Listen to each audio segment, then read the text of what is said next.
Hey folks, my Druid is currently sitting at 299 item level, which at the time of recording makes me the most geared player in the entire world. In this video, I'll break down the methods that I use to get my Druid to this point, along with what I think is actually worth doing if you want to push your own character as high as possible before Season 2 begins.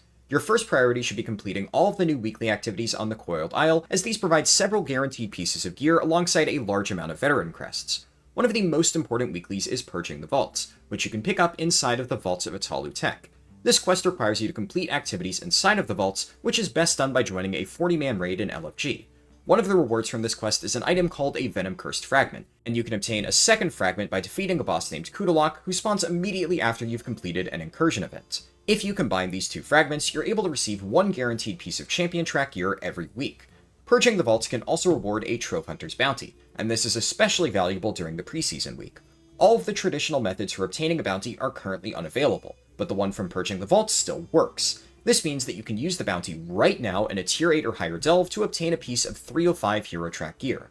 In future weeks, this reward will mostly function as bad luck protection, since you can only obtain one bounty per week regardless of the source. For this first week, however, it effectively gives you access to a hero piece that would otherwise be completely unavailable. Your next major gearing source should be Mythic 0 dungeons, which is on a weekly lockout during the preseason. The only 8 dungeons available on this difficulty are the ones present in the Midnight Season 2 M+ rotation, which you can find by opening up your dungeon journal and selecting the tab for current season. The bosses in these dungeons will drop 292 Champion 1 of 6 gear, which is already one of the highest item levels that you can obtain this week without spending any upgrade currency. These champion items are especially useful because of the way that the upgrade discounts work. If you loot a 292 champion item in a particular slot, any veteran item in that same slot can now be upgraded to 292 for free. From there, you can spend crests to upgrade the veteran piece from 292 to 295, and once you've done that, the champion item can now also be upgraded to 295 without spending any additional crests. In other words, the champion item discounts the veteran piece, and then the veteran piece discounts the champion item, allowing you to reach 295 while only paying for a single veteran upgrade. This brings us to what I believe is the most important part of my gearing strategy, which is the amount of veteran crests that you can currently obtain.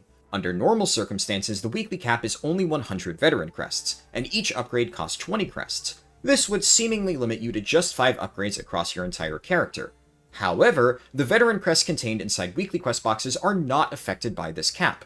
There are 10 different weekly activities that each give you 20 additional veteran crests, meaning you can earn another 200 crests beyond the normal limit. On screen now, I'll include a list of these activities, and I'll also post it in a pinned comment below. Altogether, this gives you a total of 300 veteran crests during the preseason week, and this was one of the biggest reasons I was able to push my Druid all the way to 299 item level. Even with 300 crests, you obviously can't fully upgrade every single piece of veteran gear, but most characters that played during Season 1 don't really need to. For example, Mythic Rotmire drops several 298 items that remain extremely strong during this preseason week. On my Druid, these items include the helm, neck, belt, and one of my rings. Additionally, the Ascended Void Core system from Season 1 allowed players to upgrade their weapons and both of their trinkets to 298, so I didn't need to spend any crests on those slots either. This is an important distinction when looking at my 299 Druid, because a fresh character obviously can't retroactively obtain all of these Season 1 upgrades. If you played last season and already have some 298 gear, you can concentrate all 300 of your veteran crests into the handful of slots that actually need upgrades, whereas a newer character will need to spread those resources much thinner. Previous Season 1 gear also gives you another useful advantage when farming veteran items. If you already reach 289 item level in a particular slot, any new veteran piece that you obtain can be upgraded to 289 for free. Because of this, the exact starting level of most veteran rewards isn't especially important for an established character. Whether an item drops at 279 or 285, you can usually bring it up to 289 without spending any crests. Once you've finished your Mythic Zeros, you'll want to start using repeatable farms to fill in whatever slots you're missing. The easiest option is Khu'tulak, the boss enemy in the vaults that I mentioned earlier. While his Venom-Cursed Fragment can only be looted once per week, Khu'tulak himself can be killed an unlimited number of times, and every single kill guarantees a random piece of 285 veteran gear. You can server hop between groups in order to kill him repeatedly, so with enough time you can fill in most of the missing slots in your character. The random nature of these drops means you will eventually start getting duplicates, but this is still an extremely easy way to build out a full set of veteran gear, especially for fresh characters that don't already have access to items from Season 1. Eventually, you'll reach a point where you're only missing gear in 1 or 2 slots, and this is where invasion points become more useful. The gear boxes from patch 12.0.7's invasion points have been updated to reward 279 item level veteran gear. Like before, you can spend 750 field accolades to get gear in a specific armor slot, eliminating any RNG from the process. The weekly invasion point quests give a large amount of field accolades and are pretty easy to complete, so I would definitely recommend doing those regardless. After you've exhausted those weekly rewards, the amount of time required to farm additional accolades increases dramatically, so I wouldn't recommend farming them beyond this point unless you absolutely need to. If you're still in desperate need of field accolades, it's usually a better idea to farm ritual sites, but either method will be slower than just farming Khu'tulak. You can also get 4 extra pieces of veteran gear from the original Midnight Reputations, which had the rewards updated in patch 12.1. The Imani will give you a necklace, the Silvermoon Court grants a helmet, Harati offers a belt, and the special Crucible of Erratic Energies trinket is once again awarded by the Singularity and Voidstorm. Blizzard did just nerf the Crucible trinket yesterday, so it's no longer as strong as it was at the start of the expansion, but it's still a solid option for newer characters that don't already have a powerful trinket from Season 1. Now we get to the more advanced strategies that only certain players may want to take advantage of, the first of which involves spending your champion crests. You can currently earn 100 champion crests, and if you get champion gear from Mythic 0, you can spend those crests to immediately upgrade the items even further. This is something I did on my Druid in order to reach 299, but I would generally recommend saving these crests if you care about long-term gearing efficiency. Once Season 2 begins, you'll have access to significantly more gear from Delves, your Great Vault, Mythic Plus, and Raiding, so there's a very real chance that anything you upgrade right now will get replaced almost immediately. Spending champion crests isn't necessarily a terrible idea if you really want the extra item level this week, but I would personally save them on any character I actually plan to raid on.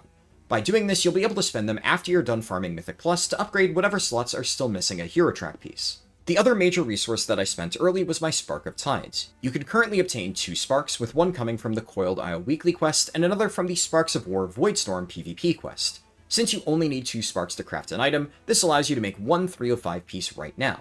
This is what I did on my Druid, as I crafted a pair of 305 bracers, but for most players I would recommend holding onto your sparks until at least August 18th. The reason for this is pretty simple. You want to complete all of your weekly gearing before deciding where to craft, otherwise there's a chance you'll send your sparks in a slot that immediately gets replaced. Blizzard is also giving everyone 2 additional sparks next week, bringing the total up to 4, which means many specs now have the option to craft a 2-handed weapon. Because of this, I would wait until you've seen all of your weekly rewards before you commit anything, and if you aren't completely sure what to craft, check your class Discord or another trusted guide before submitting your order. Just to be clear, my Druid is not my main character, so I was willing to deliberately waste some resources in order to push its item level as high as possible. There is, however, another powerful crafting trick that I did not use on the Druid, but I do plan to use on my actual main, which is my Blood Death Knight.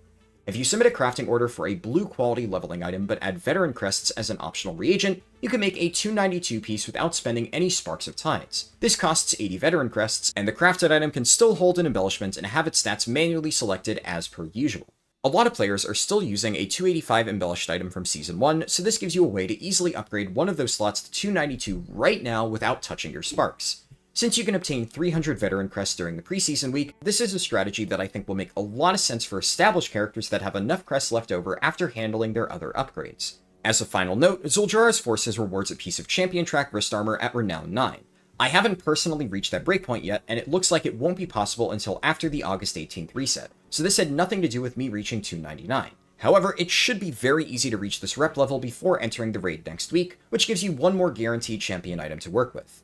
I hope you found this video helpful, and if you did, I'd greatly appreciate it if you could toss it a like, as that'll help other people find it as well.